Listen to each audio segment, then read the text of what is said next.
Good morning aspirant, स्वागत है आपका फोकस ऑन एजुकेशन में। मैं एजुकेटर आप सबके लिए जीएस का एक टॉपिक लेकर आई हूँ जो कि आपके कम्पिटिटिव एग्ज़ाम में हेल्प करेगा। चलिए नज़र डालते हैं। हम ज्वार भाटा पढ़ रहे थे। ज्वार भाटा की स्थिति को समझने से पूर्व हमें सूर्य, चंद्रमा और पृथ्वी की स्थिति को भी समझना होगा। हमने अपने प्रीवियस वीडियो में कुछ कॉन्सेप्ट को समझने की कोशिश की है, जैसे पूर्णिमा, अमावस्या, गिप्स और कृष्ण, अर्धचंद्र क्या होता है, शुक्ल पक्ष और कृष्ण पक्ष क्या होता है ना। और उसके साथ ही साथ हमने चंद्र ग्रहण की स्थिति को और सूर्य ग्रहण की स्थिति को भी समझने की कोशिश की है। आज हम उसको और डिटेल में समझेंगे। चलिए नज़र डालते हैं। चंद्र ग्रहण, जिसे कि लूनर इक्लिप्स कहते हैं, इसकी स्थिति कब बनती है? जब सूर्य और चंद्रमा के बीच में पृथ्वी आ जाती है।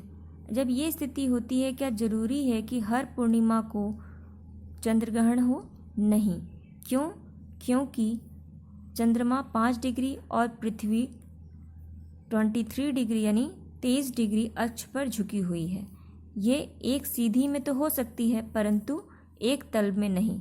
ठीक है, जैसे पृथ्वी जो है वो 23.5 पर झुकी हुई है, हम ये जानते हैं। और मून भी तो अपने अक्ष पे झुका हुआ है, वो 5 डिग्री झुका हुआ है। ठीक है, ये स्थिति बनती है। और इसी तरीके से हर अमावस्या को सूर्य ग्रहण भी नहीं लगता। क्यों? क्योंकि अमावस्या और सूर्य पूर्णिमा ये दो स्थिति हैं जो चंद्रमा की स्थितियां हैं। ठीक है, तो हर चंद्र ग्रहण में जब अगर चंद्र ग्रहण लगता है तो जरूरी नहीं है कि पूर्णिमा के समय ही लगे या अमावस्या के समय में लगे। हम आगे देखते हैं कि चंद्र ग्रहण 3 प्रकार के होते हैं: पूर्ण चंद्र ग्रहण, आंशिक चंद्र ग्रहण और उपछाया चंद्र ग्रहण। जो चंद्र ग्रहण है वो अधिकतम 3 से 4 घंटे का लग सकता है। उसका रीज़न क्या है? उसका रीज़न यह है कि चंद्र ग्रहण जब सूर्य का चक्कर पृथ्वी लगाती है, उसके एक ऑर्बिटल यानी ऑर्बिटल मतलब अक्ष, उसकी एक कक्षा है, यानी उसका एक अपना रास्ता है। ठीक है, वो अपने रास्ते पे चलती है। और जो चंद्रमा है वो पृथ्वी का चक्कर लगाता है। और साथ ही साथ जो हमारी पृथ्वी है वो किस डायरेक्शन में मूव करती है? जो सूर्य का चक्कर लगाती है वो पूरब से पश्चिम की तरफ लगाती है। उसी तरीके से जो हमारा मून है वो भी क्या करता है? पूरब से पश्चिम की तरफ लगाता है। जब ये दोनों एक साथ चल रहे होते हैं तो ये इनका तो जो मूविंग डायरेक्शन है वो एक जैसा है, हमने देखा था। ठीक है, ये एक दिन में अपनी कक्षा पूरे अपने अक्ष पे घूम लेता है, लेकिन मून को एक अपने अक्ष को घूमने में कितना समय लगाता है? वो समय लगता है 24.8 डेज का समय लगता है कि नहीं? तो इसलिए ये एक इक्वल में हो जाता है, मतलब सेम डायरेक्शन में हो जाता है। ये अगर ये मूव करे, इधर मूव करे, फिर इधर मूव करे, तो ये सेम डायरेक्शन में हो जाता है। इसी वजह से 3 से 4 घंटे का समय लगता है किसमें? चंद्र ग्रहण तो अधिकतम लगता है। और अगर सूर्य ग्रहण को देखेंगे तो उसका अपोजिट हो जाता है। क्यों? क्योंकि जो सूर्य ग्रहण होता है उसमें क्या स्थिति बनती है? उसमें स्थिति बनती है कि सूर्य और पृथ्वी के बीच में क्या हो जाता है? चांद आ जाता है, यानी हमारा मून आ जाता है। और ये दोनों साथ में घूम रहे हैं, लेकिन ये तो नहीं घूम रहा ना, हमारी पृथ्वी घूम रही है। ये तुरंत ही अलग हो जाता है, तुरंत ही एक दूसरे से छट जाते हैं कह लीजिए, या फिर वो आगे की तरफ बढ़ जाता है। इस वजह से सूर्य ग्रहण जो है वो बहुत ही कम समय के लिए लगता है। हम इसको देखते हैं। इसी को भाषा में क्या कर सकते हैं हम? जो चंद्र ग्रहण अधिक समय तक लगा रहता है क्योंकि चंद्रमा का ऑर्बिटल डायरेक्शन और पृथ्वी का ऑर्बिटल डायरेक्शन एक साथ होता है या एक समान होता है। ये ऑर्बिटल डायरेक्शन है ना इनका, ये एक साथ है, लेकिन सूर्य ग्रहण के समय अपोजिट हो जाता है। ऐसा नहीं होता, क्योंकि ये तो इधर चला गया, ये इधर मूव हो गया, तो फट से क्या हो गया? आगे बढ़ गया ना। और यहाँ पे क्या होता है? चंद्र ग्रहण में क्या हो रहा है कि ये इधर जा रहा है, ये भी इधर जा रहा है, पृथ्वी भी इधर जा रही है, मून भी इधर चल रहा है। तो चंद्र ग्रहण जब लग रहा है तो वो लंबे समय के लिए लग रहा है। और अगर हम सूर्य ग्रहण का देख रहे हैं तो पृथ्वी तो इधर मूव कर रही है और चंद्रमा क्या कर रहा है? वो इधर की तरफ मूव कर रहा है। ठीक है, तो अपोजिट डायरेक्शन हो गया। तो इसलिए से जो सूर्य ग्रहण होता है वो बहुत कम समय के लिए होता है।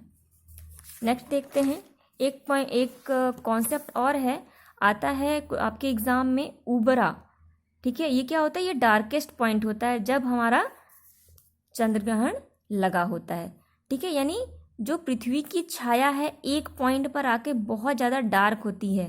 ठीक है, यानी अंधेरा हो जाता है। आपने अपने दादी माँ से सुना होगा कि जब एक बार चंद्र ग्रहण लगा था तो पूरा अंधेरा छा गया था, तो वो स्थिति क्या हुई थी? वो उम्रा की स्थिति थी, जिसे कि डार्क स्पॉट कहते हैं। ठीक है, और पृथ्वी की जो छाया है वो यहाँ तक पहुँच रही है हमारी, और ये जो छाया है वो कम है, तो इसको क्या कहते हैं? इसको कहते हैं पेनुम्ब्रा, जैसे कि शैडो यानी छाया क्षेत्र। ये छाया क्षेत्र, यहाँ भी अंधेरा होता है बट कम होता है। ठीक है, कुछ और कॉन्सेप्ट है जैसे कि रेड मून, जिसे ब्लड मून के नाम से भी जाना जाता है। ये कब होता है? ये ज़्यादातर टोटल यानी जब पूर्ण चंद्र ग्रहण लगता है उस स्थिति में बनता है।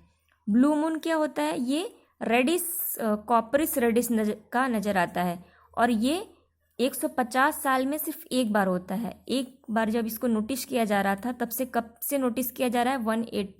186 में एक बार लगा था। उसके बाद नेक्स्ट जो अभी रिसेंटली लगा है वो कब लगा है? 1982 में लगा है। अब हम ये जानते हैं कि 2018 का डे क्यों इम्पोर्टेंट है।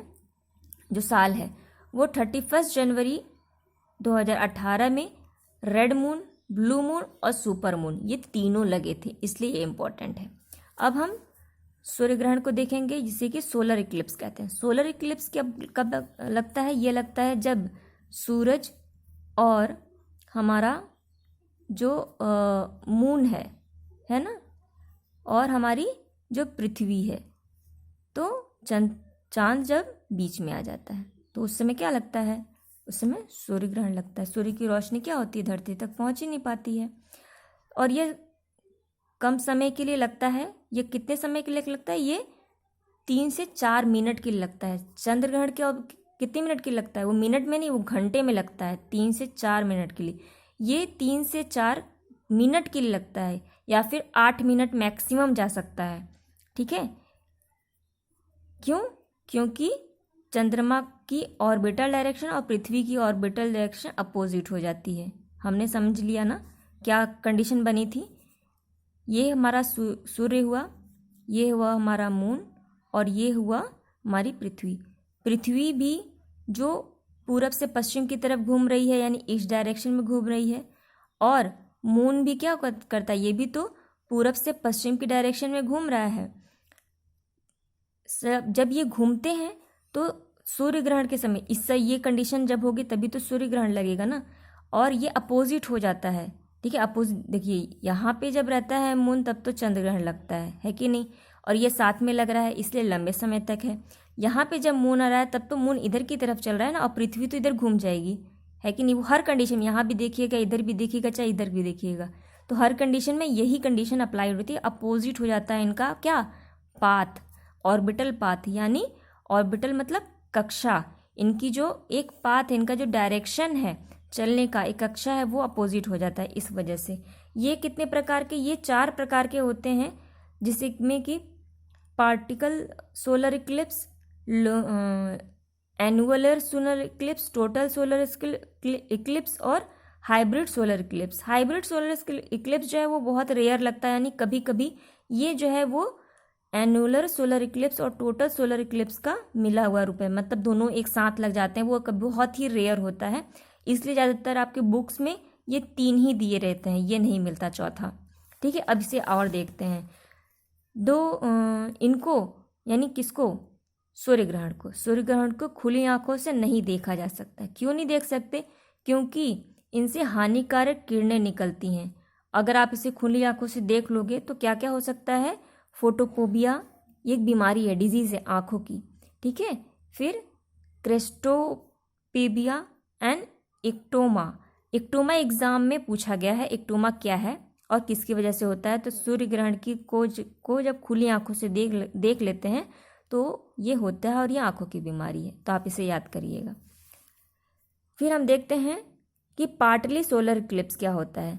सूर्य की रोशनी चंद्रमा द्वारा रोक ली जाती है और चंद्रमा की घाटी यानी वैलीज से होते हुए पृथ्वी तक पहुंचती है। इस प्रभाव को या पृथ्वी से इस नज़ारे को देखा जा सकता है। इसे वैलीज बीट कहते हैं, ठीक है। और कहीं कहीं आपको ये नाम मिलेगा, वैलीज बीट, ठीक है। ये क्या होता है, ये जैसे कि ये आपका सन है, ठीक है, और ये आपका मून है और ये हो गई आपकी अर्थ, ठीक। जो कुछ पार्ट हुआ इस कंडीशन में, इस तरह का कुछ आपको सूर्य ग्रहण दिखेगा ऐसा, ठीक है। आपको जो सन का कुछ ये पार्ट सिर्फ दिखाई देगा, इतना पार्ट ब्लैक दिखाई देगा, उसी को कहते हैं पार्टली सोलर इक्लिप्स, ठीक। और घाटी वैलीज क्या होती है, ये क्या है, ये है कि जब ये मून है हमारा, ये मून है, मून में बहुत सारे आपने देखा होगा गड्ढे हैं, ऐसे भी हमें मून में गड्ढे दिखाई देते हैं, गड्ढे हैं, बहुत पहाड़ हैं बड़े बड़े। तो उनकी वजह से जब सूर्य की रोशनी आती है तो क्या होता है कि पूरी रोशनी तो आ नहीं पाती, टकराती है पहले, फिर रिएक्शंस होते हैं। इसी वजह से कहते हैं कि पृथ्वी से सूर्य ग्रहण के समय खुली आंखों से नहीं देखना चाहिए, ठीक है। तो ये बेलीज बन जाती हैं। वैली, जो वैली क्या होती है, वैली क्या होती है, वैली होती है आपके माउंटेन के बीच, दो माउंटेन के बीच जो सकरी घाटी होती है, सकरा रास्ता होता है ना, उसी को क्या कहते हैं, वैलीज कहते हैं। और यहाँ से अगर कोई रोशनी आएगी तो उसी को क्या कहते हैं, वैलीज बीट कहते हैं। फिर आ गया आपका एनुअल सोलर इक्लिप्स। जब चंद्रमा सूर्य के केंद्र में आ जाता है, चंद्रमा के चारों ओर एक प्रकाश दिखने लगता है।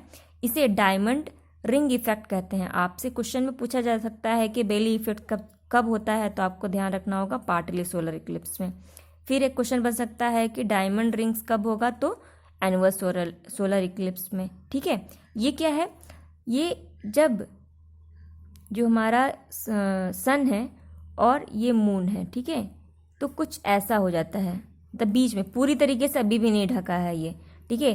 तो ये चारों तरफ से ये जो दिखने लगता है, ये जो मून का पार्ट, सन का पार्ट है, ये तो मून है हमारा ना, ये हमारा क्या है, सन है।